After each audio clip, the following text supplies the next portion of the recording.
तीसरा विश्व युद्ध शुरू हो चुका है और चीन ने अमेरिका को धमकाते हुए कहा है कि अगर तुम युद्ध चाहते हो तो तुम्हें युद्ध ही मिलेगा। अगर तुम चीन को तबाह करना चाहते हो तो चीन से पहले तुम खुद तबाह हो जाओगे। और चीन ने सबसे अहम बात ये कही है कि हमारी तरफ से एक भी गोली नहीं चलाई जाएगी और हम तुम्हें दूसरी गोली चलाने का मौका भी नहीं देंगे। ये अपने आप में बहुत बड़ी बात कही है चीन की तरफ से। और चीन ने ये अपना बयान, अपना स्टेटमेंट तब दिया है जब ट्रंप ने कहा था कि हम स्ट्रेट ऑफ हॉर्मुज को पूरी तरह से बंद कर देंगे, सील कर देंगे, नाकेबंदी लगा देंगे। कोई भी चाइनीज सिर्फ वहाँ से ऑयल टैंकर नहीं गुजर सकता और ना ही कोई रसिया का टैंकर गुजर सकता। तो उसके बाद चीन का ये बहुत बड़ा बयान आया है।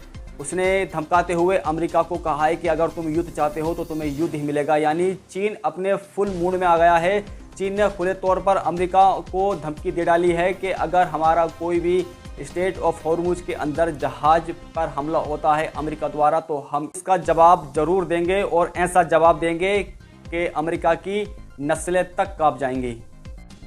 सऊदी अरब के विदेश मंत्री फैसल बिन फरहान का बहुत बड़ा बयान आया है। उन्होंने कहा है कि अब अमेरिका पर निर्भर रहने का समय ख़त्म हो चुका है, क्योंकि जब अमेरिका अपने एयरवेज और अपने फाइटर जेट्स अपने देश की रक्षा नहीं कर सकता तो वो हमारी क्या खाक घंटा रक्षा करेगा। अब जाके समझ आ रहा है इन अरबों को कि अमेरिका जब अपनी हिफाजत नहीं कर सकता तो हमारी हिफाजत क्या करेगा, क्योंकि अमेरिका ही चाहता है कि पूरे मिडिल ईस्ट में तबाही हो और मुसलमान आपस में लड़ें मरें, जिससे इजराइल और अमेरिका को फ़ायदा हो।